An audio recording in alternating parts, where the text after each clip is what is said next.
प्रशासकीय राजवट एकदाची संपली। आजची सगळ्यात मोठी आनंदाची गोष्ट आहे, प्रशासकीय राजवट संपली। राज्यामध्ये 29 महापालिकांच्या निवडणुका झाल्या। आता अनेक ठिकाणी महापौर पदाच्या निवडणुका सुरू आहेत। महापौर ते काय बिनविरोध होतील, काही निवडणुका होतील वगैरे वगैरे, परंतु प्रशासकीय राजवट संपुष्टात आली याचा सगळ्यात मोठा आनंद आहे। जवळपास 3 वर्ष 10 महिने, काही ठिकाणी 3 वर्ष नाही 6 वर्ष प्रशासकीय राजवट होती।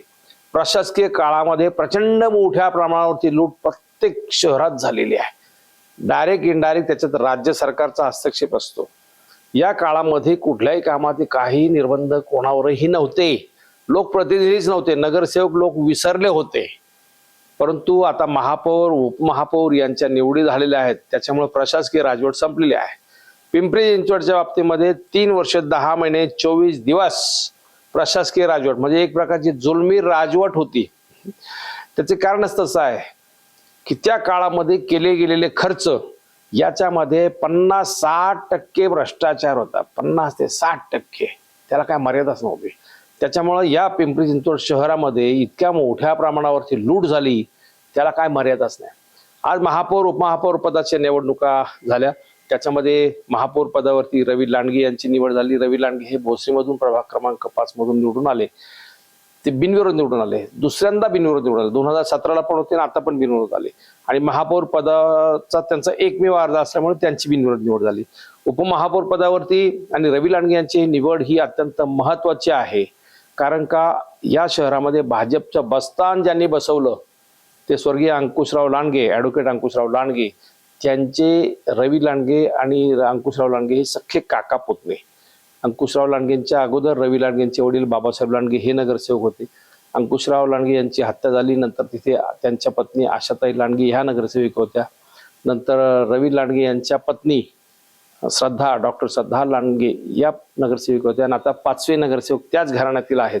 परंतु भाजपशी एकनिष्ठ राहिल्याचं ते फलित आहे। खास मुख्यमंत्री देवेंद्र फडणवीस यांनी रवी लांडगे यांचं नाव सुचवलं, त्याचं कारण असते आहे। यापूर्वी महापौर पदाच्या स्पर्धेमध्ये शत्रुघ्न काटे होते, शीतल शिंदे होते, अन्य काही नाव होती, परंतु त्याच्यामधून रवी लांडगे यांचंच नाव खुद्द देवेंद्र फडणवीस यांनीच केलं। त्यांच्या नावाला प्रचंड विरोध होता, पण तरी रवी लांडगे हे अखेर महापौर झाले। दुसरे उपमहापौर पदासाठी शर्मिला बाबर ज्या प्राधिकरणातून निवडून आलेल्या आहेत, दुसऱ्यांदा निवडून आले भाजपच्या वतीने, त्यांना संधी मिळाली। त्यांच्या विरोधामध्ये वैशाली काळभोर नगर आकुर्डीच्या ज्या नगरसेविका आहेत राष्ट्रवादी काँग्रेसच्या, त्यांनी उमेदवारी अर्ज दाखल केला होता, पण तो मागे घेतला। त्याच्यामुळे शर्मिला बाबर या सुद्धा उपमहापौर आहेत। याचबरोबर सत्ताधारी पक्षाचे नेते म्हणून प्रशांत शितोळे आतापर्यंत 3 टर्म ते निवडून आले, स्थायी समितीचे अध्यक्ष सुद्धा होते ते, आणि आता भाजपचे सत्ताधारी पक्षाचे नेते म्हणून ती जबाबदारी सांभाळणार आहेत। भाजपचे 84 नगरसेवकांचे ते बॉस असणार आहेत, त्याच्यामुळे ते फार महत्वाचं आहे। आणि चौथे भाऊसाहेब भोईर, या शहरातील भाऊसाहेब भोईर एक फार ज्येष्ठ व्यक्तिमत्व आहे। 6 टर्म आतापर्यंत नगरसेवक म्हणून निवडून आलेले आहेत ते। यापूर्वी सुद्धा त्यांनी विरोधी पक्षनेते म्हणून काम केलेले, आता पुन्हा त्यांना राष्ट्रवादी काँग्रेसचे गटनेते आणि विरोधी पक्षनेत्याची जबाबदारी त्यांच्याकडे आलेली आहे। भाऊसाहेब भोईर हे बहुआयामी व्यक्तिमत्व आहे। या शहरातल्या नाट्य चळवळीमध्ये मोठं योगदान आहे। शहरामध्ये अखिल भारतीय नाट्य परिषदेचे 2 अधिवेशन त्यांनी घेतले, त्याच्यामुळे, आणि या शहरात शहर काँग्रेसचे अध्यक्ष होते, नंतर राष्ट्रवादी काँग्रेसचे शहराध्यक्ष होते, नंतर NSUचे अध्यक्ष होते, संत तुकाराम साखर कारखान्याचे संचालक होते, बऱ्याच ठिकाणी काम केलेले। परंतु महापौर उपमहापौर आमदार खासदार इव्हन 2 विधानसभा सुद्धा त्यांनी लढवलेले आहेत। त्याच्यामुळे असे ज्येष्ठ व्यक्तिमत्व भाऊसाहेब भोईर हे आता विरोधी पक्षनेते म्हणून काम करणार आहेत। या सगळ्यामध्ये हे आता लोकप्रतिनिधींचं आजपासून ही राजवट सुरू झालेली आहे। प्रशासकीय राजवटीला अखेर पूर्णविराम मिळालेला आहे, म्हणून हा खास व्हिडिओ त्यासाठी केलेला आहे।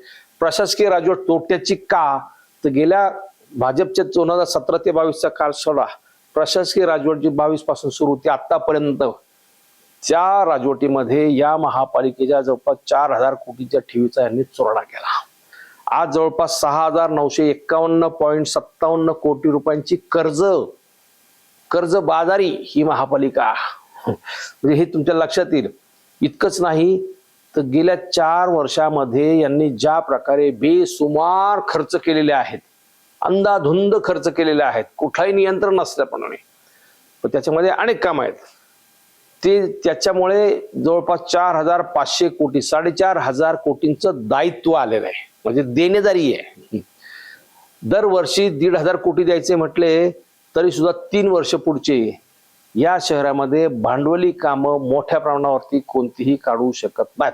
मोठा एखादा भांडवली प्रोजेक्ट घ्यायचं म्हटलं, एखादी मोठी 100-200 कोटीची इमारत घ्यायची म्हटली तरी सुद्धा ते अशक्य आहे किंवा त्याच्यासाठी पुन्हा कर्ज काढावं लागेल. म्हणजे प्रशासनाने तिजोरी खाली केल्याचा परिणाम म्हणून म्हटलं की ही तिजोरी खाली करणारे जे दरोडेखोर होते, होय दरोडेखोर, त्याच्यामध्ये सगळेच अधिकारी तसे नाहीयेत, परंतु जे काही होते होऊन गेले, खाऊन चाटून पोसून नावानिराळे झाले, त्याची खरं तर चौकशी व्हायला पाहिजे. नवी मुंबई महापालिकेमध्ये आज महापौर उपमहापौरांची निवड झाल्या तिथे डॉक्टर संजीव नाईक आमदार त्यांनी एक घोषणा केली. तिथे प्रशासकीय राजवटीमध्ये जो काही भ्रष्टाचार झाला आहे त्याची सखोल चौकशी करून दोषींवर आम्ही कारवाई करणार. खरं तर पिंपरी चिंचवडमध्ये सुद्धा तो विषय घ्यायला पाहिजे. इथल्या स्थानिक आमदारांनी, म्हणजे भाजपच्या आमदारांनी प्रामुख्याने त्यात पुढाकार घ्यायला पाहिजे. त्यासाठी तर भाजपवरती ते बिल फाटतं, म्हणून भाजप आमदारांनी पुढाकार घेऊन म्हटलं पाहिजे की प्रशासकीय राजवटीमध्ये जी काही चुकीची कामं झाली, जिथे भ्रष्टाचार झाला त्याची सखोल चौकशी करून आम्ही एक व्हाईट पेपर, श्वेतपत्रिका काढू. जनतेच्या समाधानासाठी तरी त्यांनी ते केलं पाहिजे असं मला वाटतं. जनहो, तुम्हाला काय वाटतं? तुम्ही सुद्धा बोललो पाहिजे. आता कोणती देणेदारी किती ठेवी मोडल्या काय ह्याचे तपशील माझ्याकडे आहे, पण वेळेअभावी मी जास्त तपशिलामध्ये जात नाही.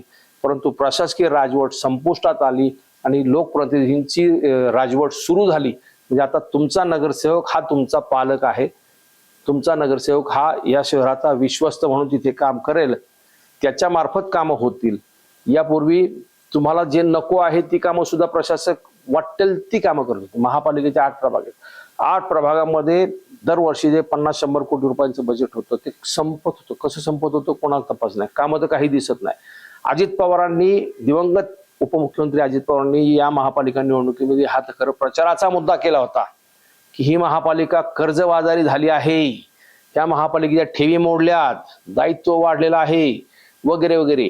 60,000 कोटी 9 वर्षात खर्च आले, त्यापैकी 40,000 कोटींची कोणती कामं केली त्याचा हिशोब द्या.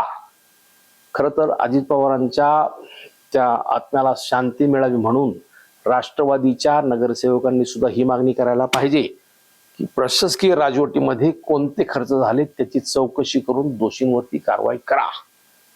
म्हणून प्रशासकीय राजवट संपुष्टात आली याचा आनंदाप्रित्यर्थ खास हा व्हिडिओ मी केलेला आहे. जनहो, तुम्हाला काय वाटतं? तुम्ही सुद्धा व्यक्त व्हा. धन्यवाद.